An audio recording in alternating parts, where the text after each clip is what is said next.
asal tanah Papua yaitu Ustadz Fadlan Garamatan untuk mengucapkan 2 kalimat syahadat. Dan video ini kembali populer belakangan ini.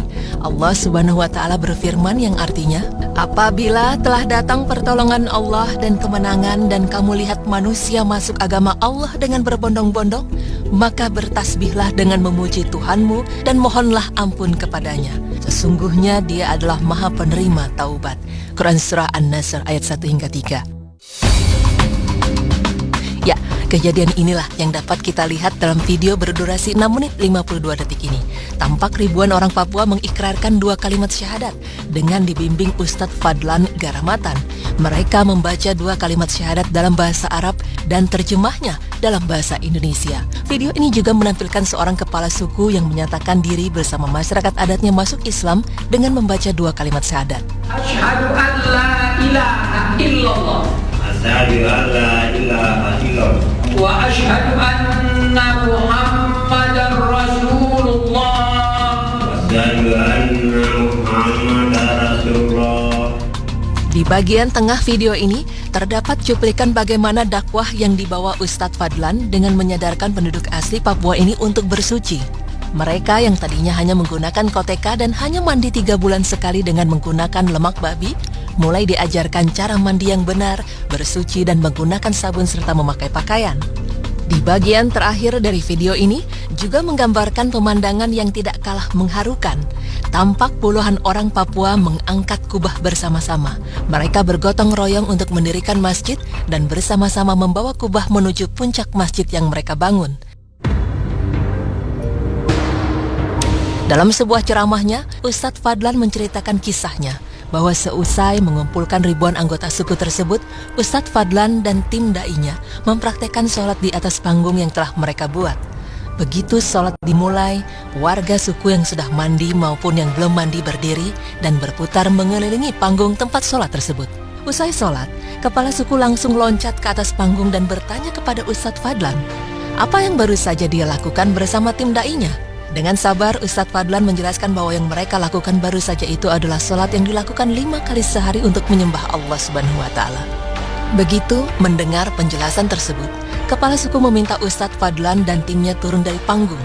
Kemudian kepala suku besar naik ke atas panggung bersama 6 kepala suku lainnya untuk melakukan rapat adat membahas kehadiran Ustadz Fadlan. 1,5 jam kemudian, kepala suku berdiri di atas panggung dan berteriak kepada warganya, hari ini kita senang, hari ini kita gembira, karena anak-anak ini datang mengajarkan kita agama yang benar. Dalam rapat adat kami sepakat bahwa kita semua yang berkumpul di lapangan ini mengikuti agama yang mereka ajarkan. Mendengar penjelasan dari kepala suku, sontak Ustadz Fadlan dan tim da'inya sujud syukur dan menangis kepada Allah Subhanahu wa Ta'ala. Saat itulah sebanyak 3.712 warga pedalaman akhirnya mengucapkan kalimat syahadat dan memeluk Islam. Pemirsa, perjuangan dakwah yang dibawa Ustadz Fadlan Garamatan ini tidaklah mudah. Pengalaman mengislamkan orang non-muslim dimulainya di tahun 1980-an. Saat itu ia mengislamkan salah satu pemuka agama non-muslim bernama Alfonso. Setelah gigih berdakwah selama 3 bulan di keluarga Alfonso, akhirnya Alfonso bersama keluarganya mengucapkan syahadat. Akibatnya tanah Irian geger dan Ustadz Fadlan ditahan selama 3 bulan tanpa pengadilan. Keluar dari tahanan, Ustadz Fadlan tidak kapok dan kembali berdakwah. Ia kemudian menuju tempat bernama Kampung Gayem. Baru sampai di tempat tersebut, kepala suku langsung melempar tombak beracun ke salah satu kaki Ustadz Fadlan dan tepat mengenai betisnya. Ia pun harus masuk rumah sakit selama beberapa minggu. Setelah sembuh, ia kembali datang ke Kampung Gayem lagi hingga akhirnya kepala suku yang menombak kakinya masuk Islam.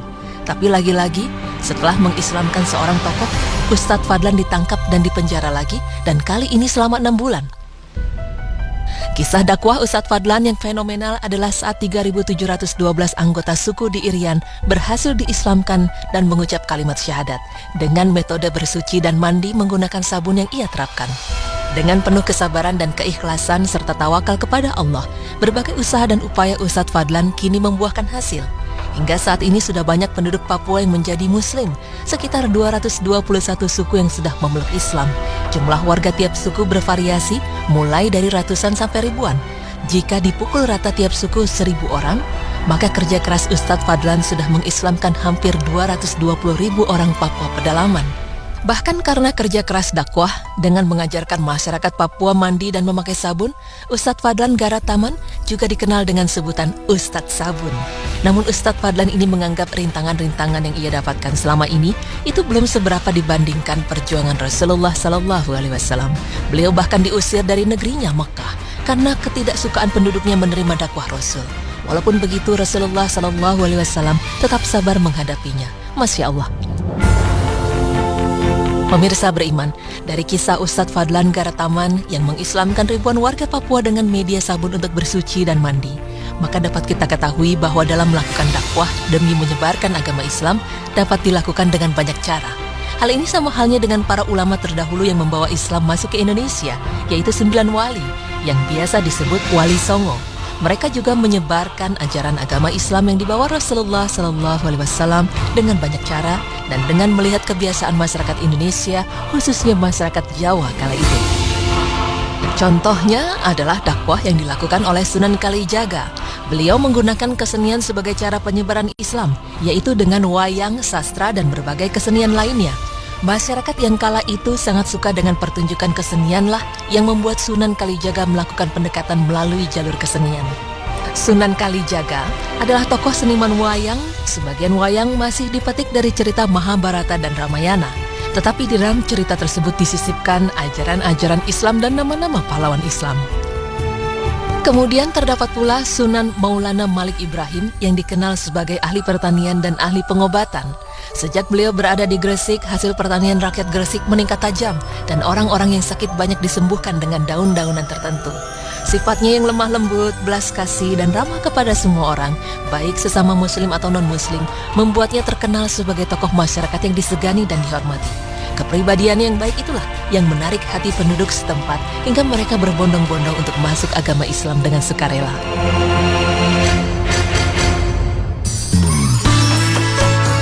Pemirsa beriman, seperti yang kita tahu, Islam adalah agama yang sempurna. Segala sesuatunya telah diatur di dalamnya. Islam adalah agama rahmatan lil alamin dan anjuran untuk berdakwah disematkan kepada semua umat Islam. Allah Subhanahu wa taala berfirman yang artinya, "Dan hendaklah ada di antara kamu segolongan umat yang menyeru kepada kebaikan, menyeru kepada yang ma'ruf dan mencegah dari yang mungkar. Merekalah orang-orang yang beruntung." Quran Surah Ali Imran ayat 104. Berkaca dari metode dakwah Islam yang dilakukan oleh Ustadz Fadlan bagi masyarakat Papua dan para wali songo di kala itu, maka dapat disimpulkan bahwa banyak sekali cara untuk turut berdakwah menyebarkan ajaran agama Islam, dan kita pun dapat pula melakukannya di lingkungan masyarakat kita. Semoga informasi ini dapat bermanfaat bagi kita semua, sehingga kita dapat terpacu pula untuk turut berpartisipasi dalam penyebaran agama yang dibawa oleh Rasulullah SAW demi menuju jalan Allah Subhanahu wa taala. Amin ya rabbal alamin.